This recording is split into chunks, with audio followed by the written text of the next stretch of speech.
বিএনপির সেই লড়াকু নেতা যার নামে ছিল ৩০০ মামলা, সেই ইসহাক সরকার এখন কোথায়?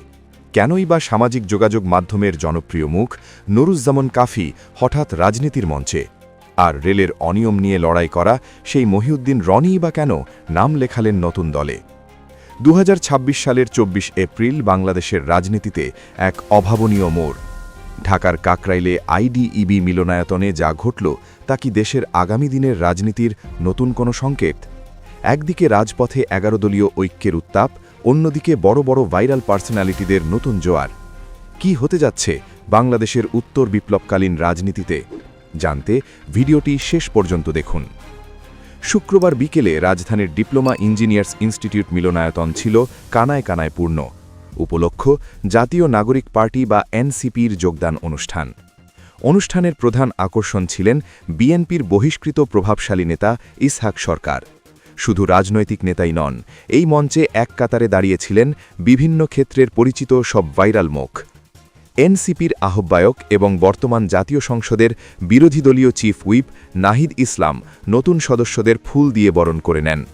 তার সাথে ছিলেন বর্তমান সময়ের সবচেয়ে আলোচিত নাম আসিফ মাহমুদ সাজিব ভুঁইয়া, নাসির উদ্দিন পাটোয়ারি এবং উত্তরাঞ্চলের পরিচিত মুখ সার্জিস আলম। ইসহাক সরকার, যিনি ছাত্রদল ও যুবদলের কেন্দ্রীয় পর্যায়ে নেতৃত্ব দিয়েছেন, আওয়ামী লীগের শাসনামলে ৩ শতাধিক মামলার বোঝা মাথায় নিয়ে লড়াই করেছেন রাজপথে। কিন্তু কেন তিনি বিএনপি ছাড়লেন? এনসিপিতে যোগ দিয়েই তিনি এক বিস্ফোরক মন্তব্য করেন।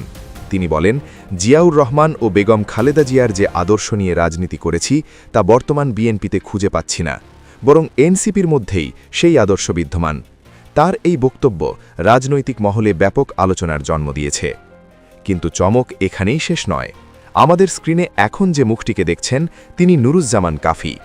সামাজিক যোগাযোগ মাধ্যমে তার সচেতনতামূলক ভিডিও দেখেননি এমন মানুষ খুঁজে পাওয়া ভার। তরুণ প্রজন্মের এই প্রতিনিধি কেন রাজনীতিতে এলেন?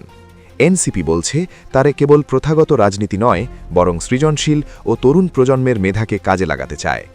একইভাবে যুক্ত হয়েছেন মহিউদ্দিন রনি। মনে আছে কি রেলের দুর্নীতির বিরুদ্ধে একা দাঁড়িয়ে লড়াই করা সেই যুবককে? তার মতো অ্যাক্টিভিস্ট যখন রাজনৈতিক প্ল্যাটফর্মে যোগ দেন, তখন বোঝা যায় রাজনীতি এখন আর শুধু ভোটের লড়াই নয়, বরং সামাজিক পরিবর্তনের হাতিয়ার হয়ে উঠছে। এমনকি শেরে বাংলা কে ফজলুল হকের নাতনি ফেরসামিন হক ইকবাল ফ্লোরাও দেশের বাইরে থেকে ভার্চুয়ালি যুক্ত হয়ে এনসিপিতে যোগ দিয়েছেন। তবে পর্দার আড়ালে কি শুধুই উৎসব? মোটেও না। ২০২৬-এর এই এপ্রিলে রাজনৈতিক উত্তাপ এখন তুঙ্গে।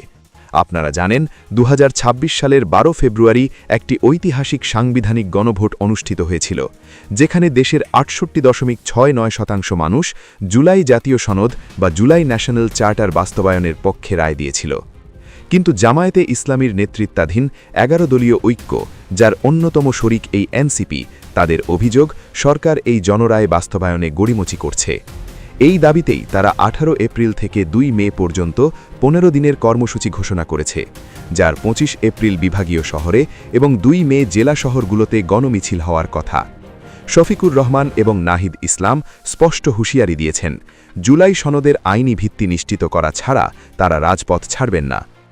ইসহাক সরকারের মতো মাঠের নেতা, নুরুজ্জামান কাফির মতো ভাইরাল ইউটিউবার কিংবা মহিউদ্দিন রনির মতো অ্যাক্টিভিস্ট সবাই যখন এক ছাতার নিচে, তখন প্রশ্ন ওঠা স্বাভাবিক, বিএনপি জামায়াতের বাইরে কি এনসিপি একটি শক্তিশালী তৃতীয় শক্তি হিসেবে গড়ে উঠছে, নাকি এটি বড় কোনো রাজনৈতিক মেরুকরণের কেবল শুরু মাত্র? জুলাই বিপ্লবের সেই চেতনা কি বাস্তবে রূপ পাবে এই জাতীয় সনদের মাধ্যমে? আপনাদের কি মনে হয়, ইসহাক সরকারের দল বদল কি সঠিক সিদ্ধান্ত, কিংবা নুরুজ্জামান কাফি কি পারবেন রাজনীতিতে পরিবর্তন আনতে? কমেন্ট বক্সে আপনার মতামত জানান। বাংলাদেশের রাজনীতির এমন সব গুরুত্বপূর্ণ ও বিশ্লেষণধর্মী খবর সবার আগে পেতে আমাদের চ্যানেলটি সাবস্ক্রাইব করে বেল আইকনটি চেপে রাখুন।